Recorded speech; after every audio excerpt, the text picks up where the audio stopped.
Good afternoon, good morning, good evening, wherever you are. Welcome to another episode of the LFMS Marketing Symposium. And I have the lovely Anna Bennett here. Thank you so much, Anna, for joining us today. Thanks for having me, Angela. Awesome. And I am so excited to have Anna on board because she's going to be talking about Pinterest marketing for entrepreneurs and for bloggers. And I think it's a great topic. I like Pinterest. I dabble in Pinterest. I find Pinterest a great avenue to drive traffic for blogging, but I definitely want to use it more. And so I'm very, very excited to have Anna on board and share some of her golden nuggets with us. This is very exciting. Yay. So Anna, before we dive in, can you share with us your story? Like where did you start? How did you get to where you're at? I think it's so much more fun than reading a bio. I started reading bios when I first started doing these interviews, and I'm like, heck no, I want to hear from you. Yeah. Okay. All right. So, sometimes when people ask me about my background, I'm going, okay, where do I begin? Because I'm like, I'm way over 50. So that means that's like many, many years of doing this and that, right? So I've been an entrepreneur, business coach for over 30 years. Very often. My background has really been more in the beauty and the fashion space, which is why when Pinterest first came out, I was really attracted to it because of the visuals. But I think more importantly, as I learned about Pinterest, it is just really a great vehicle to get, like you said, more traffic to your website, to your blog, because a lot of people don't realize that it's really a search engine tool. So if you know how to use it, if you know how to master that guided search tool, which you're probably going to ask me about later, it's gonna bring really amazing traffic. So I have a very pragmatic approach about business. If you're gonna choose a tool, which one is gonna give you the best ROI? So in terms of the verticals that we specialize in, White Glove, which is a Pinterest agency, we do all things Pinterest. It's just phenomenal for e-commerce and for bloggers. Well, that's awesome. I'm really, really glad that you showed up and you're willing to share. So before I ask my first question, which is of course going to be around Pinterest being a search engine versus a social media platform, tell me this. So you are a digital agency. So you basically will then take on people's accounts, other entrepreneurs' accounts, and your agency will help grow those accounts. Yeah, exactly. So the bottom line is for Pinterest, it's really, if you want to drive more traffic to your blogs, if you want to drive more traffic to your e-commerce site, that's what Pinterest will do for you. That's amazing. I love that. Well, we'll definitely have to talk later. I'm interested in talking to you about your services. That's amazing. Okay. Awesome. All right. Fabulous. So talk to me and share with me, because I have women that are watching this symposium that are brand new at Pinterest, that have been around Pinterest for a long time. I have entrepreneurs of all different, stages in their career. Can you share with us the difference between a social media, platform versus a search engine platform? Like we both know Pinterest is. What is the difference and how do you differentiate? Okay. So, people behave differently on Facebook compared to, say, Pinterest. So on Facebook, we go on to find out what our friends are up to, right? Twitter is where you go to for, real-time online conversations. But on Pinterest, people are there planning their lives. They're shopping. They have a buying mindset. You don't do that when you're on Facebook. You're right. You don't do that when you're on Twitter. You don't do that when you're on LinkedIn.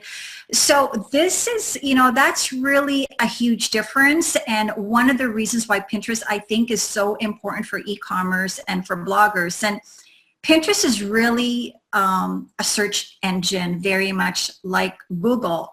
So that means that people go on to Pinterest search engine and they'll type in keywords or, phrases. So say, for example, you have a flower shop and shoppers will go on to Pinterest and probably type in, say, wedding flowers or whatever the occasion is. So as a business, your goal is to get found on, on top of the search engine.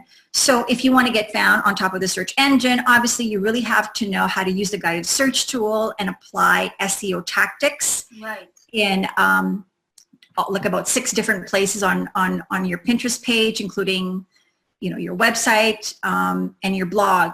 Now, if you make the mistake of using the wrong keywords, then you're going to say, well, you know, Pinterest didn't work for me. I didn't get this traffic. I didn't get any leads. That's probably because I'm guessing that you haven't correctly identified the right keywords for your business. And it's, yeah, I mean, that's really the bottom line. Yeah. So 6 places, that's very interesting. So talk to me, one of the things that, you know, is all the rage with Pinterest for bloggers and for even websites too, but I think bloggers, it's huge. They talk about the difference between a vertical pen versus a horizontal pen, and I think that's really interesting. Mm-hmm. You share what the difference is and why. Okay, so Pinterest is all visuals, right? So other platforms, I mean, Instagram is visuals, but it's different. You know, Instagram has different, you know, they're more of a box square. But on Pinterest, you really need the vertical, because the vertical images, which are long images, okay, it's not going to be like this, right? Horizontal, because over 80% of Pinterest users use their mobile device. So if you're looking at your mobile device and you want to outcompete your competition, you need to be long. Gotcha. And also, there are specific types of images that work on Pinterest. So let me just help you visualize this. So let's just say, let's take yoga pants for an example. And you sell yoga pants, and this one style comes in different colors. So what you want to do is create a tiled image. So that would be long. In this one image, you're going to have about four images of that yoga pants in, say, 4 different colors. So now you've opened up yourself to an audience where they can choose. If you maybe created a longer pin with 4 different types of yoga pants, now you're appealing to a wider audience, right? Maybe if they didn't like one type of style, maybe they like the third one. But bottom line is you got to go vertical, and I just wouldn't go longer than 2,000 pixels. So the size should be, if you're using Canva, I know a lot of bloggers use Canva. There is a template there which is absolutely amazing to work with, 735 width by 1102 in length. So that's pixels, but you just don't want to go more than 2,000. Just because on Pinterest, your image gets kind of cut off. So if you want to see it full view, you'll have to click on the image to see the entire post. But, you know, the thing is, you know, when people are on their mobile, you know, Angela, you know, people are just swiping. They're quick. You know, let's roll it, right? So your visuals, to me, is a starting point of getting great attention on Pinterest, and you got to do it right. So really depending on, like, even your blogs, I still see so many people not creating this vertical image. You know, they've got it perfectly cropped for, say, Facebook, right? Because it's the most popular social, but they've really neglected Pinterest. You know, I go on to such great sites like Inc., Success.com, you know, Fortune, you know, whatever. And they don't even have Pinterest social sharing icon. Like, they're like totally missing the point that on Pinterest, people are planning their lives. So, you know, make it easy for them to share your stuff. No, that makes sense. You know, you intrigued me. This wasn't a question I was going to ask, but, you know, if you want to answer it, great. If you don't, that's totally fine. But you intrigued me. I want to go back to the first thing you mentioned. You said that there's 6 places where you have to make sure. Yeah. I want to know what those 6 places are. Do you feel comfortable sharing? Oh, yeah, for sure. No problem. You know what? There's so much you need to know for Pinterest. Even if I give you all my secrets today, you're still going to be like, okay, so how many speakers have we had on this, you know, with Angela Summit? What did that girl Anna say? It's like, okay, so first, like I said, you have to properly identify which keywords are going to be for your business, right? So once you figure that out, so the first place is your business name. So some people just have their business name, like, you know, I don't know what business name you use, but you've got to inject a keyword right after your business name. Right. Okay, now there's an about section on your profile page about who you are, what you do, blah, blah. You got to inject a keyword there. Now, the back end of your blog and your website where you can, your alt text images, you got to sprinkle those SEO juices on there. Also on your pin descriptions, your board title and your board descriptions. Beautiful. Beautiful. That is, okay, so ladies, I know you're watching this and you're like, I hope that you have your phone out and you're taking notes like crazy, or you're handwriting them out, because that is like the best golden nugget you could like walk away with today. That is freaking awesome. That's so amazing, right? I love it. So let's talk about naming your boards. I think boards are really important. You mentioned, with the board titles, they should have the keyword in there. So let's talk about naming your boards, because I remember back in the day when Pinterest started, people would name their boards whatever. I was just as guilty. I would just make up my luscious like lips or my great travel, but that's not what you're supposed to do. Well, yeah, you know what? It's okay if you're using it for personal, right? Okay. Because people aren't on there, in terms of people using it for personal, they're saving content because they want to do it for them. They're not, they don't, like I said, that's why Pinterest is very different from other socials. It's all about them. But as a business, you have to be really, you have to use what Pinterest is telling you to use. Okay, so for example, if you go on the Pinterest search engine and you are planning to get married and you want to look at wedding, say, dresses, you type in wedding dresses.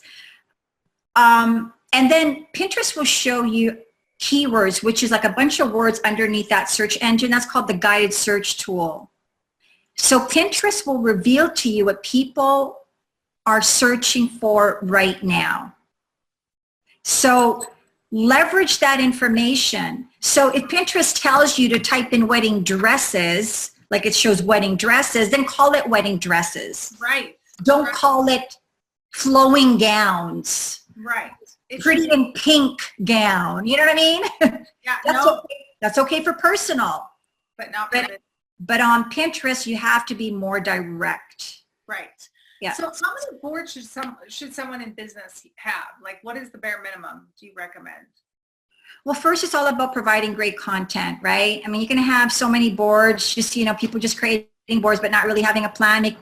Just make sure you have a plan going in instead of just kind of winging it and say, okay, one day I'll call a board this and that. But in terms of numbers, you want to have at least 50 to 70 and make sure that you have at least, 50 to 100 pins per board. It's really all about quality, because the whole point of optimizing those board titles is that you get found on the top of the search engine. It's not just because let's just, create a bunch of pretty boards and think that you're going to get lots of traffic. But yeah. That makes sense. That makes total sense to me. So with regards to pins, you said 50 to 100 pins per board. Okay. All right. So can you explain then how many pins that you should be posting on average per day? Like how many pins you should be putting? A day? Okay. So this is now, let's just say you've properly set up your account, right? You've got the right boards, you've got pins on there. So in terms of pinning frequently, so I would say you got to do it on a daily basis, which is why you want to use scheduling tools. I'm a huge fan actually of Tailwind's scheduling tool. Not only is it the most affordable for solopreneurs or small businesses, but yeah, I mean, you've got to be pinning like 28, 36 images a day. But you should really sit down, have a plan, and schedule all of your pins for the week. So you're not there, every day. It's okay to be spontaneous and check out what's currently trending, because Pinterest will show you what people are looking for right now. And because Pinterest users are trend seekers, it's really important that you do pin content that are really hot right now. So it's a hook, you know, you hook people in. That makes sense. So how do you get leads from Pinterest? Okay, how do you get leads? So like I said, you know, Pinterest is a search engine, right? So if you're applying proper SEO tactics, you're going to get found on the top of the search engine. But one of the ways that you can get leads is make sure that, you know, I think most businesses like have some sort of a lead generation tool. You've got the opt-in box, right? And you've got an image, I'm sure, associated with that opt-in box. Just make sure that that image is vertical and it's the right size for Pinterest. Share that image on Pinterest. And so that when people click on that image, it goes back to your opt-in box and now you're collecting emails.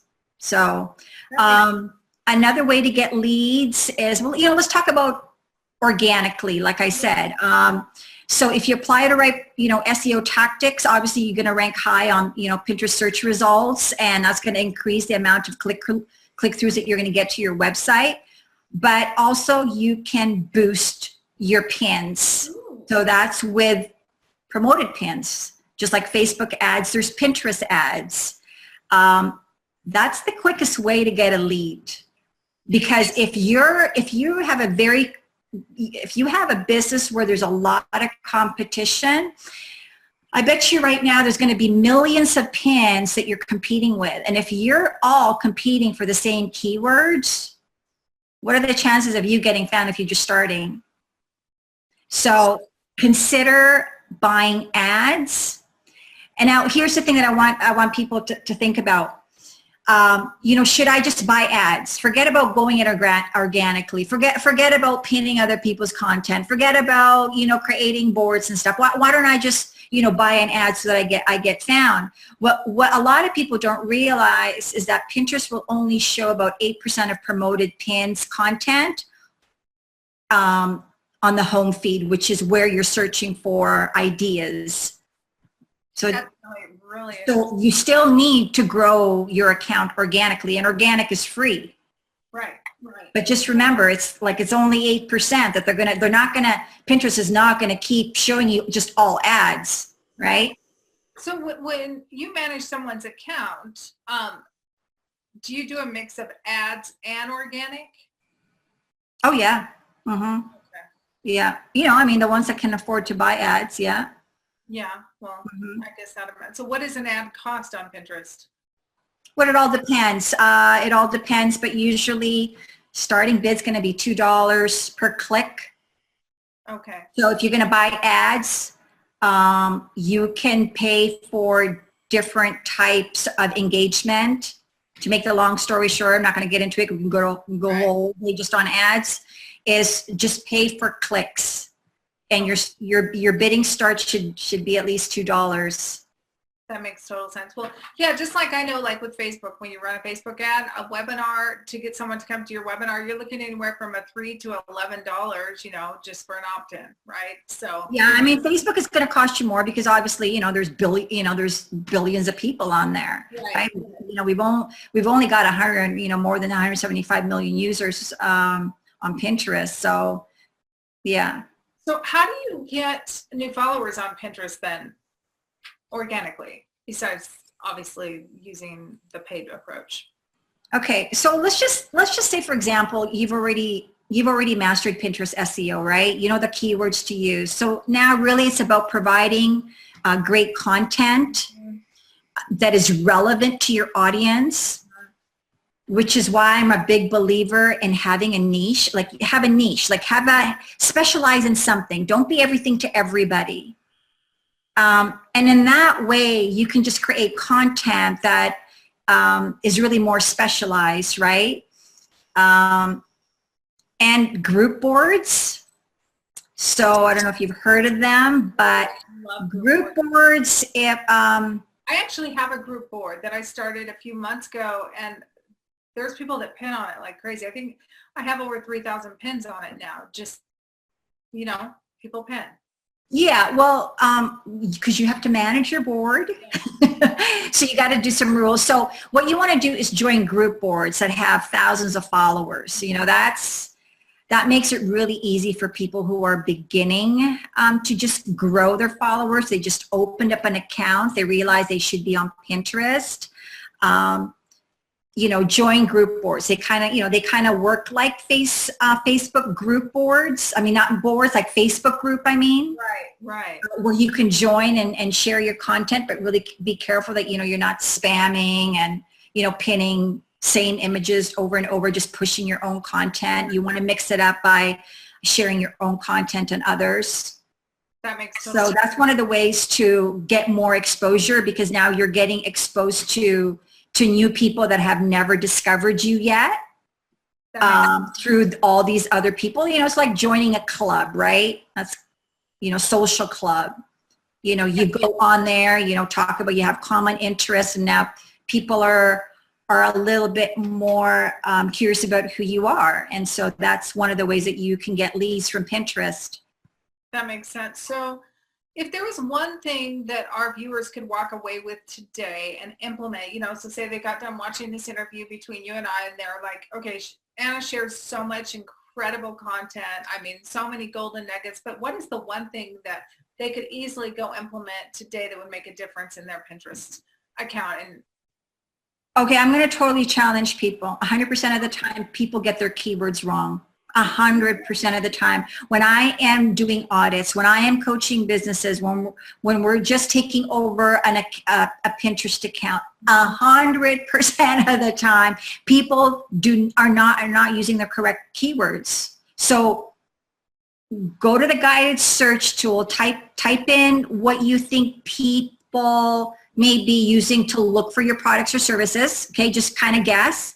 And then just start to look at some of those keywords. Look at the search results and check it out. Click on that, and now you can pretty much narrow the keywords that you need to use for your business. But it's a little difficult to explain it when I don't have the Pinterest search engine and so forth. But you really need to master that. So yeah. So basically what you would recommend is for them to really go do a search and really do an audit on their keywords. Yeah, I mean, like, you know, you mentioned that a lot of your viewers today are bloggers, right? Right. Okay, go on search and go on the Pinterest search engine. Actually, I have a board called Blogging for Beginners. Ooh, I like that. And I've seen it rank first, second, like quite high on top of the search engine. So you type in Blogging for Beginners, and then you're going to click boards, because you can choose if you want to search and look for individual pins, or if you're looking for people, whatever. So click on boards. But so if somebody wants to get an invite to that group board, you know, reach out to me via my Pinterest account, and I'll get you an invite to be part of it. That sounds there good. You go. There you go. There's like you've already gained thousands. There's thousands of followers on there. Well, there you go. See, I love that. See, just for watching this, you got a great golden nugget. And I know you have another free gift that you were wanting to share with us. Can you share with us what that is? Yeah, well, this one I was a little bit nervous giving away, but I thought, okay, you know. So I'm gonna give the first 10 people who reach out to me, I'm gonna give them a 25-minute consulting session. That is beautiful. Yeah, you know what? You're thinking, you know, 25 minutes, like, gosh, you know, you know what? I can cover a lot of stuff in 25 minutes, saving you a ton of time and headache. I bet you can, because honestly, Pinterest, it's fabulous, but it can be a minefield if you don't know what you're doing. Well, you know, it's, you know, when I first started on Pinterest, I actually didn't get it, Angela. I'm going like, what? Like, share images? Am I sharing images? What am I doing with all these images, right? It's like, what the heck? And so I didn't get it. Even I didn't get it. So until somebody explains to you what this tool can do, then you're going to have your aha moment. And then you can decide if it's a platform that you think that's going to be appealing enough for you to make a commitment. Exactly. But come on, ladies, you got to make a commitment. I mean, you know, like I don't know, Angela, what are the other businesses or the other speakers are talking about. But, you know, one thing I can really say as an entrepreneur is you got to take action, make a decision, pull the trigger, and go for it. Yep. And I 100% agree with that. I'm all about action. That's why I always ask all the speakers, what's the one thing they can implement? And I love it. And I love that you're willing to give away, 25 minutes to 10 women. That's awesome. It rocks because so it's just 25 minutes times 10 people. It's 250 minutes. I know. That's like that's a lot of minutes. Yep. But you know what? It's amazing. And I love it because you're a radical giver, and that's important in this. Well, plus, doing it for the ladies. The ladies in the house. We're doing it for the ladies in the house. Yeah. There you go. I love it. Well, thank you so very much, Anna, for being part of the LFM Marketing Symposium. It has been fabulous to have you here today. Well, thanks, Angela. You know what? Congratulations for, and I think what you're doing is amazing. It's a lot of work. It is, but it's to pull off a very professional presentation. So congratulations to you, really. Congratulations to the speakers as well. And I'm sure you'll do phenomenal. Well, thank you. And the speakers have literally been phenomenal, really high-end entrepreneurs. So it's been very nice. And I really enjoy putting this together because my whole thought was, I just don't see symposiums, summits, whatever you want to call it, out there for women that market. Like, it's just not, I haven't seen it. So I'm like, I want to do that. I want to showcase women that are okay with marketing, that are not afraid of metrics, that aren't afraid to dig deep into the, the numbers and how it works and all that. Well, that's good. You see, there you go. That's you found something that you thought, okay, there's something missing in the market. And that's excellent, because I really think women should avoid being all things to everybody. Right. Please, just choose a handful of stuff, because otherwise, the people that you love most, that are dearest to your heart, are going to go, where is Angela? Where is Anna? I know. I agree with you. Well, thank you so much. And you're welcome, Angela. Stay tuned for our next interview at the LFM Marketing Symposium, and have an incredible day.